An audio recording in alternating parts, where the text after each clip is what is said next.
conciencia de mí a los 4 o 5 años, de cuando tengo memoria yo, y la finca nuestra, una pequeña finca, se llamaba Madre Tierra. Entonces, es un concepto antiguo también ya entre los latinoamericanos, la Pachamama, que se dice, no sé si en quechua o en aymara, en una de esas idiomas, es que Madre Tierra. Ok, entonces, ¿qué más podemos decir? Repasando lo del día de ayer. ¿Cuál es el concepto actual predominante sobre el tema del desarrollo? ¿Qué tipo de desarrollo es el que debemos promover en el mundo, en el planeta? ¿A qué conclusión hemos llegado como humanidad? De cuál es el concepto, cómo se llama el tipo de desarrollo que nosotros debemos promover. El desarrollo humano sostenible. Exactamente, María Contreras. Y eso ustedes lo están anotando como pregunta guía, ¿verdad? Para el estudio. Ese es un concepto claro. Que cuando se decide adoptar ese concepto, indirectamente se estaba criticando y apartando de un concepto que estaba predominando antes de crear el concepto de desarrollo humano y de desarrollo humano sostenible, como es ahora. ¿Cuál era el concepto predominante entre los organismos y países que decían estar promoviendo el desarrollo? Los países que estaban promoviendo el desarrollo, maestro. Sí, Jaciel. Estaba Estados Unidos después de la Segunda Guerra Mundial. Sí, cómo no. Estados Unidos emerge como líder del bloque de Occidente, ¿verdad? Se divide el mundo en dos mundos, ¿verdad? En dos bloques. El bloque que se hacía llamar el mundo libre, ¿verdad? Que era en realidad el mundo capitalista, y en el otro lado estaba el mundo socialista, liderado, encabezado por la ex Unión de Repúblicas Socialistas Soviéticas, URSS, que a su vez era liderada por Rusia, y que después de la disolución a finales de los 80, inicios del 90, se disuelve la Unión Soviética y el llamado campo socialista, que eran los países más cercanos a la Unión Soviética de Europa Oriental, donde estaba la RDA, República Democrática Alemana, que era la Alemania Oriental, que estaba bastante ligada a la Unión Soviética, por decirlo elegantemente, pero también habían otros países que estaban bajo la égida de la Unión Soviética, que eran Polonia, Bulgaria, Hungría, Checoslovaquia, al principio Yugoslavia, pero Yugoslavia era independiente, bien independiente, pero era socialista, bajo el liderazgo de la Liga de los Comunistas de Yugoslavia, a su vez liderado por Tito, el comandante Tito, el líder Tito, que es cuyo nombre en este momento se me desapareció.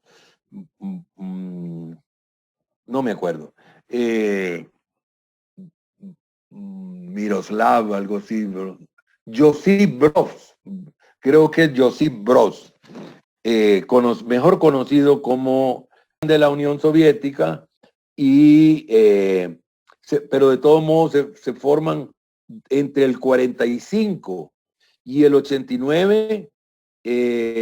Se arma dos grupos, ¿verdad? Sí, era Josip Broz. Josip Broz, lo voy a escribir.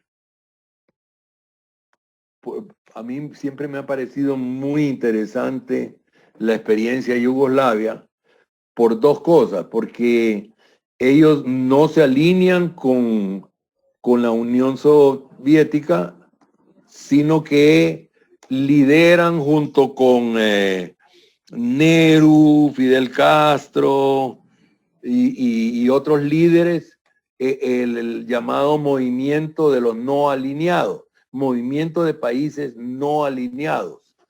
Y lo otro interesante es que no es una economía estatizada como en el modelo soviético estalinista. Digo estalinista por el nombre Yosif Yugashvili, conocido como Stalin, José Stalin, así se le conoce, el líder de la Unión Soviética durante la Segunda Guerra Mundial y en la inmediata posguerra, es este Josip Yugashvili, que tiene una concepción de un socialismo bastante estatizado.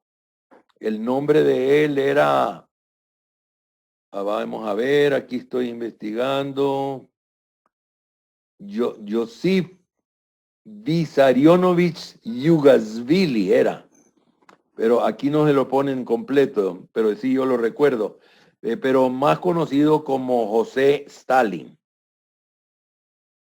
Maestro, ¿por qué dejó de existir la URSS? La URSS, según la explicación de la misma teoría que supuestamente la dio origen, y que es lo que plantea, por ejemplo, la autora que yo les expliqué que es venezolana y que enseña en una universidad del Báltico. ¿Cuál es la teoría? ¿Cómo se llama? ¿Se acuerdan? A ver. Ajá. Yo les voy a preguntar sobre ella. ¿Cómo se llama? No se acuerdan. Le voy a dar el nombre de pila. Carlota. Carlota Pérez, ¿no? ¿No es Carlota Pérez? Sí, Carlota ¿No se Pérez. acuerdan? Es Carlota Pérez, ¿verdad? Sí. Sí, Carlota Pérez. Es una economista que, permítame, que plantea, siguiendo a Kondratiev, ¿verdad? La teoría de los ciclos largos. Y ella tiene un libro que es Technological Revolutions and Financial Capital, The Dynamics of Bubbles and Golden Age.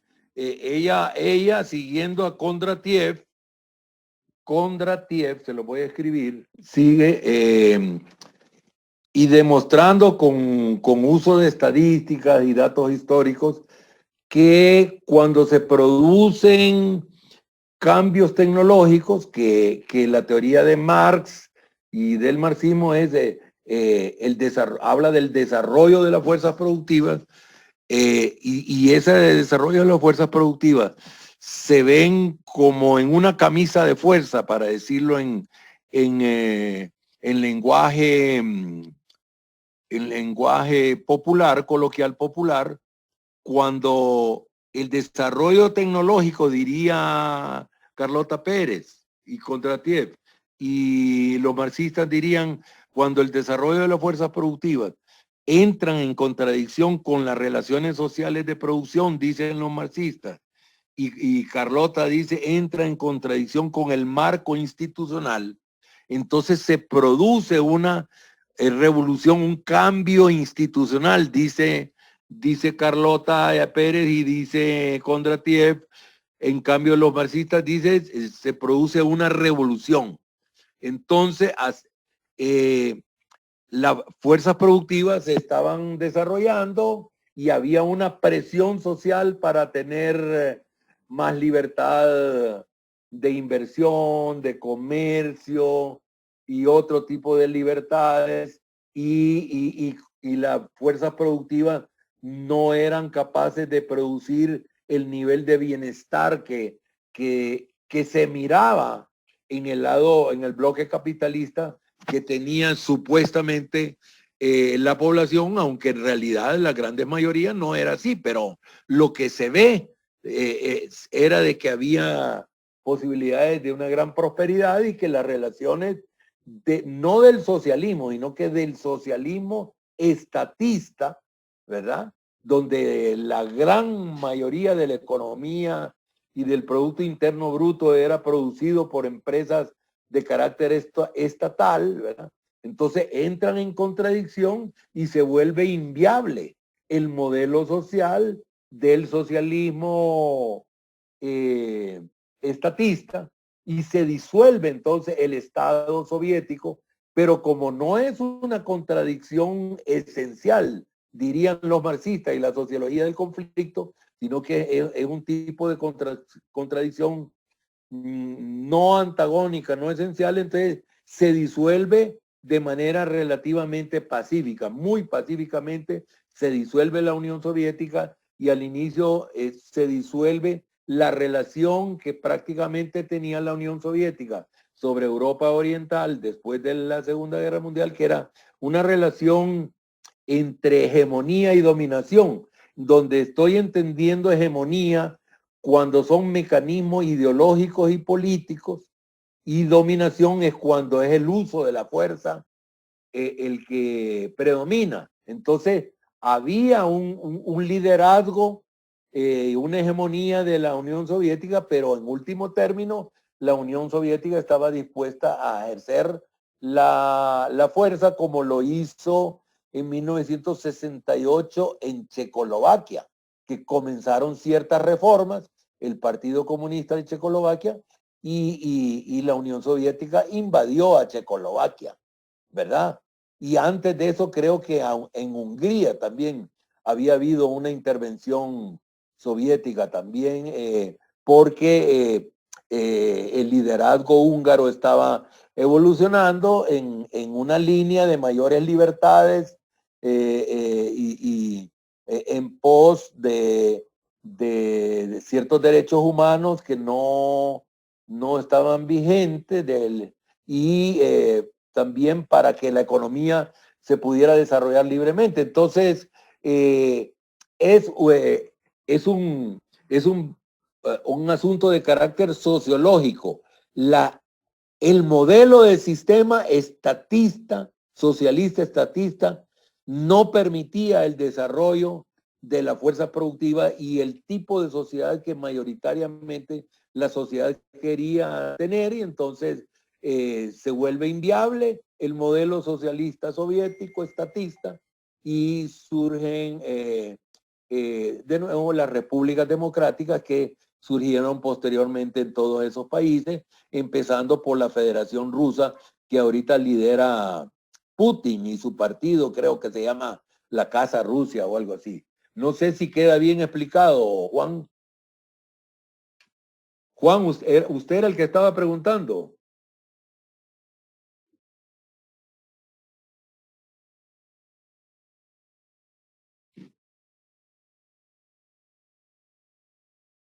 Sí, Josip es Stalin.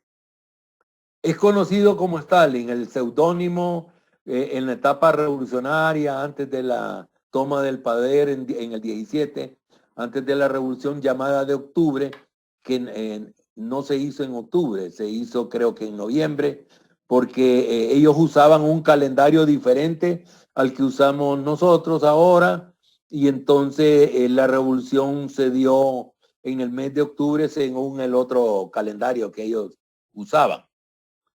Entonces, ¿quién fue el que preguntó sobre por qué se había disuelto la Unión Soviética? Yo, maestro. Ah, Jaciel, ¿verdad? No sé si quedó totalmente claro, Jaciel, el por qué se disuelve la Unión Soviética.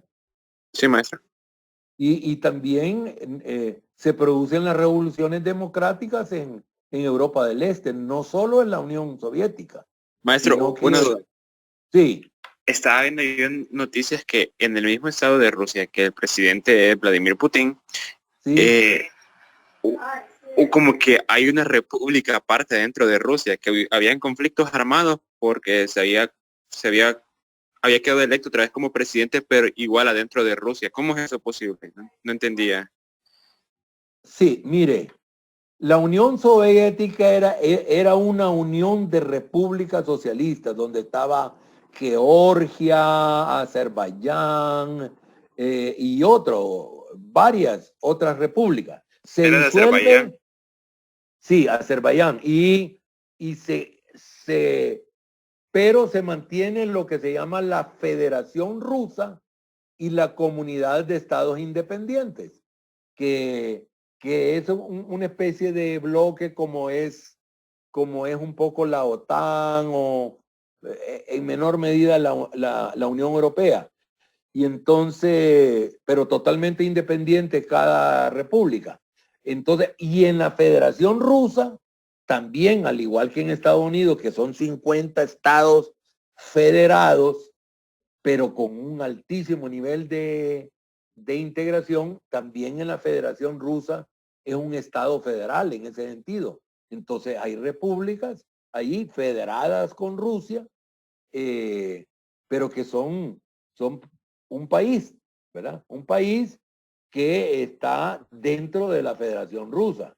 Entonces, hay dentro de la Federación Rusa algunas contradicciones, como, como los hay en diversos países. Por ejemplo, en Estados Unidos hay unos 2 o 3 estados donde hay movimientos fuertes que quisieran independizarse de Estados Unidos.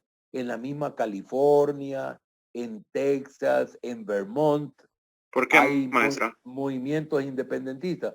Bueno, en el caso de California es porque California es con mucho el estado más rico de Estados Unidos, que le aporta más al Producto Interno Bruto. Incluso en este momento, la economía el Producto Interno Bruto de California, si se independizara California, sería la 8ª economía del planeta. Estaría en una de las 10 más grandes economías. Y entonces consideran que California le da más a Estados Unidos de lo que recibe de Estados Unidos, porque solo analizan impuestos versus servicios públicos, no ven todas las ventajas de ser parte de Estados Unidos. Es un análisis muy de interés inmediato y no es un análisis muy estratégico. Entonces dicen estaríamos mejor solos, como lo plantea Cataluña, mucho en Cataluña, en el País Vasco también y en otras autonomías de España en menor medida, o como lo plantean Escocia en Gran Bretaña, Gales y una de las Irlandas, no me acuerdo, creo que es la del sur, que plantean movimientos independentistas, ¿verdad? En Irlanda era donde Entonces, estaba la SR, ¿va? ¿cómo dice? En Irlanda se encontraba el movimiento de la SR después de la Segunda Guerra Mundial, de la Primera El, Guerra el, Mundial. el movimiento del IRA, Ujú. Irish Republican Army, es, Ejército Revolucionario, Ejército de la República de Irlanda, algo así. Es un movimiento independentista que ya triunfó en Irlanda, que creo que es del norte, ¿verdad? Y entonces la Irlanda del Sur quiere seguir los mismos pasos y unirse a la otra Irlanda o ser una república independiente de Irlanda del Sur. Y de la misma manera los escoceses, y se reactivó el movimiento con la salida, con el llamado Brexit, en que Gran Bretaña se retira de la Unión Europea, o mejor dicho, se está retirando. Gran Bretaña decide iniciar el proceso de retirarse, que se va a hacer efectivo dentro de unos meses, y están discutiendo de qué manera se van a divorciar. Pero la mayoría de la población escocesa no está de acuerdo con retirarse de la Unión Europea. Entonces se han reactivado el movimiento pro independencia y dice independicémonos y nos unimos a la Unión Europea, porque nosotros no estamos de acuerdo con separarnos de la Unión Europea, ¿verdad? Entonces, y lo mismo ha pasado en menor medida con los otros movimientos independentistas dentro de la Gran Bretaña. ¿Así es? Sí, maestro. Sí, ok. Entonces, una concepción del desarrollo dentro de las que están en juego en el mundo plantea que estos países no se van a desarrollar plenamente si no es con su propio camino separado de la hegemonía de las grandes potencias capitalistas y siguiendo un proceso que una parte de ese movimiento dice que debe ser socialista. Pero en todo caso, la mayoría de los que plantean esto plantean un cambio drástico, radical,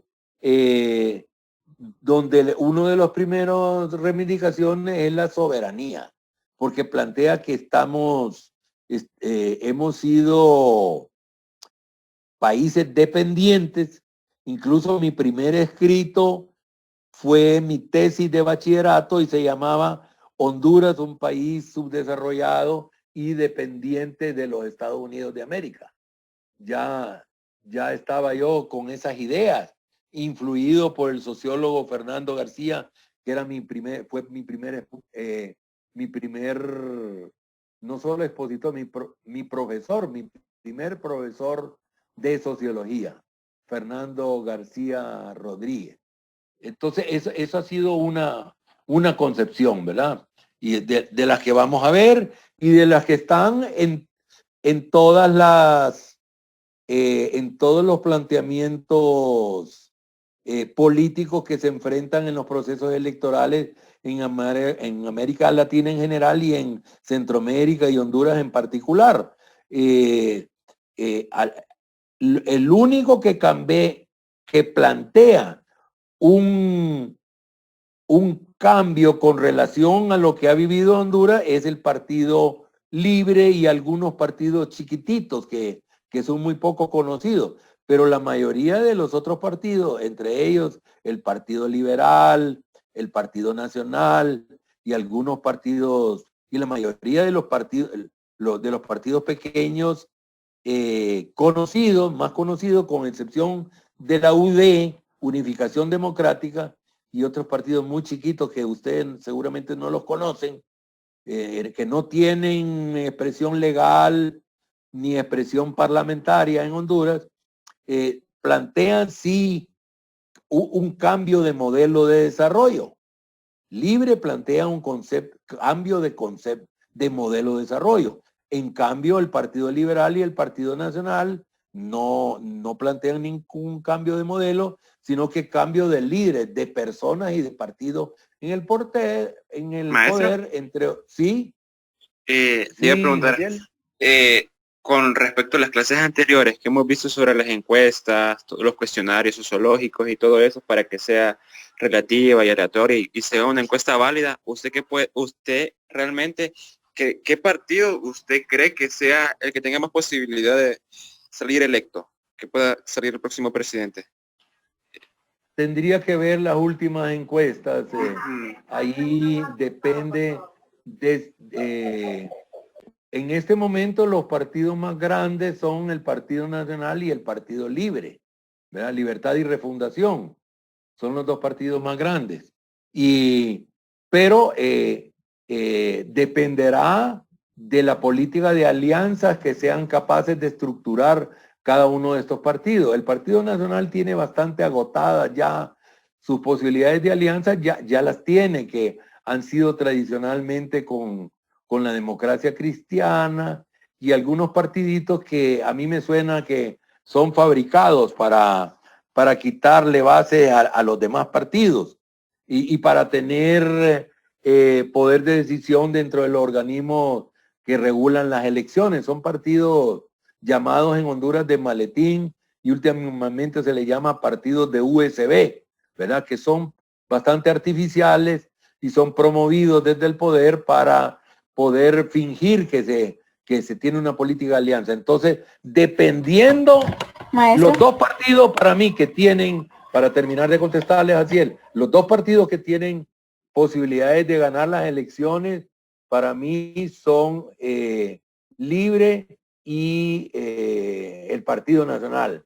Y un líder que tiene bastantes posibilidades, pero que no tiene capacidad política, organizativa, porque no le entiende a la política y no termina de entender que es necesario tener una estructura partidaria para poder ganar unas elecciones y ser gobierno, que es este candidato, que fue candidato de la Unión a esta con Libre, que es un presentador de televisión, ¿verdad? Y cronista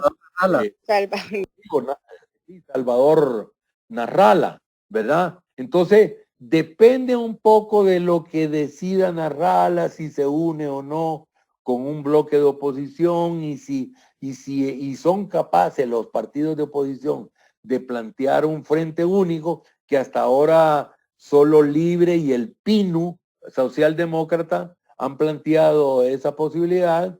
Entonces, dependiendo de eso, sería el uno o el otro que pudieran ganar las elecciones. Para mí, viéndolo a esta distancia de las posteriores elecciones. ¿Quién me estaba preguntando? Había una muchacha que me estaba preguntando algo. Sí, adelante, María. Uno de los partidos que era más fuerte era el Partido Liberal, pero, o sea, últimamente en estos años ha como bajado, ¿verdad? ¿Por qué se dio eso? Bueno, porque el liderazgo predominante, encabezado por Roberto Micheletti Baín, que gobernó como gobernante de facto después del golpe de Estado del 28 de julio, fue, ¿verdad? O junio del 2009. Junio, maestro. Junio, creo. Junio, ¿verdad? 28 de junio del 2009. Todo lo que hizo llevó a la ruptura del Partido Liberal y no le importó al liderazgo de esa época. No entendieron eso. Micheletti y Elvin Santos no entendieron que si seguían en esa línea se iba a romper el partido y que si se rompía nunca más iban a tener posibilidades de ganar solo y volver a ser gobierno. No lo entendieron porque no saben de sociología política, no saben de ciencias políticas, de que la política es un arte y una ciencia, y entonces se fracturó el Partido Liberal y un grupo mayoritario de poco más del 50% del Partido Liberal se va y funda el Partido Libre y se unen otros sectores que no tenían partido y algunos pequeños partidos de izquierda y de centro izquierda y se fusionan ahí y arman el Partido Libertad y Refundación, que es muchísimo más grande que el Partido Liberal, ¿verdad? Entonces, por eso es que y actualmente en el Partido Liberal todavía hay dos bloques. Un bloque encabezado por Luis Zelaya, que es el mayoritario, que siempre es un tanto, definitivamente es el que es más democrático y en una línea de centro-izquierda, mientras que el otro bloque es de derecha y centro-derecha, ¿verdad? Maestro, Y, la empresa sí, me dijo adelante, que Baciel. el maestro me dijo, la empresa me dijo que le consultara cuándo sería, perdón, que la otra semana está el feriado. Sí, sí. Entonces, ¿cómo quedaríamos con las tareas? Sí, yo se lo voy a informar en el grupo de WhatsApp. Y también las preguntas guía. Sí, ya deberíamos de entrar y nos faltan 2 minutos para trabajar en la pregunta guía. Nos quedan 7 minutos, entonces no vamos a hacer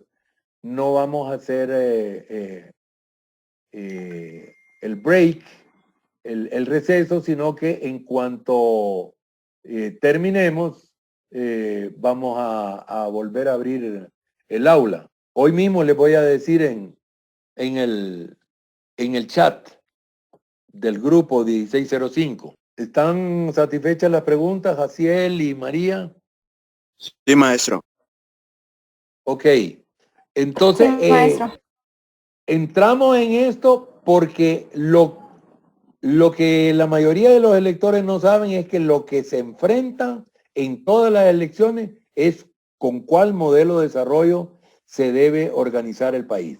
Vamos a terminar por el momento y vamos a volver en cuanto logremos abrir el aula. Maestro, Sí, el examen es el jueves 5 de noviembre. No recuerdo en este instante, pero yo les di todo el calendario de los 3 exámenes, más el examen de reposición al inicio del curso, y ustedes lo tienen, eso es escrito. En este momento estoy concentrado en la clase y no le podría decir, ¿verdad?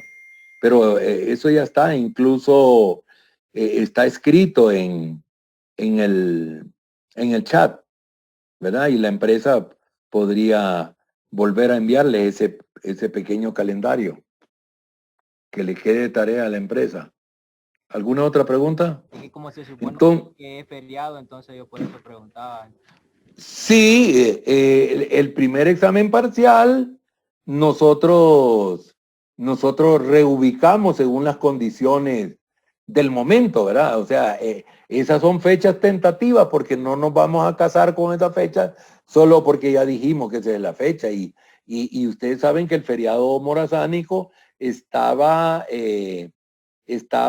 supuesto a ser en octubre, siempre es en octubre, y se había planificado por parte del gobierno para octubre, pero debido a la pandemia y a que no les interesa mucho la salud y de la población, y además hay fuerte presión empresarial para abrir la economía, porque también es una necesidad nacional armonizar la apertura económica con el manejo de la pandemia. Entonces, entonces se movió para la primera semana de noviembre, y si es así, si choca con la fecha del examen, tendremos nosotros que posponerlo, ¿verdad? Entonces, la empresa me puede sugerir, igual que les pedí la vez pasada, una fecha alternativa, porque si coincide con la semana morazánica, no podemos hacer el examen, obviamente. Entonces, le queda esa tarea también a la empresa. ¿Alguna otra pregunta? Jaciel, ¿está claro eso? Sí, Jaciel, maestro. si yo le hiciera una pregunta de que en relación a los temas de la segunda unidad programática de este curso de sociología, ¿qué decisiones se realicen en último término en las elecciones en Honduras y en América Latina, en todos los procesos de elecciones? ¿Cuál sería la respuesta? Así él lo veo como con ganas de contestar. Un balotaje. No, la oposición está planteando desde hace rato, dentro de la reforma a la ley electoral, establecer el balotaje. ¿Quién de ustedes me pudiera decir por qué es que están planteando los partidos de oposición que haya un balotaje? O sea, una segunda vuelta. Se los voy a decir y anótenlo porque es una parte importante del programa. Se está planteando la segunda vuelta porque el sistema político de Honduras, el sistema de gobierno y la ley electoral planteaba, solo tenía 2 grandes partidos, que era el Partido Nacional y Liberal. Entonces, el que ganaba tenía legitimidad democrática. Pero a partir de que se rompe el bipartidismo y existen de hecho 4 fuerzas políticas, que son el Partido Nacional, el Partido Liberal, Libre y el Partido de Salvador Narrala, que por el momento se llama Partido Salvador de Honduras. Son 4 fuerzas políticas que tienen un peso significativo en el electorado, y entonces si nos vamos a elecciones, cualquiera que gane, si no van en grandes coaliciones, va a representar a un pequeño segmento del electorado y no va a tener la suficiente legitimidad democrática como se ha visto en los últimos gobiernos. Si cerramos los ojos al hecho de que mayoritariamente se tiene la percepción de que los últimos gobiernos han ganado por fraude, si olvidamos eso, suponiendo que fueran legítimos, solo tienen el respaldo de una tercera parte de la población y ningún sistema democrático del mundo permite eso. O sea, tiene que haber una mayoría. En una democracia, quien gobierne debe representar a la mayoría absoluta de la población, es decir, a la mitad más uno.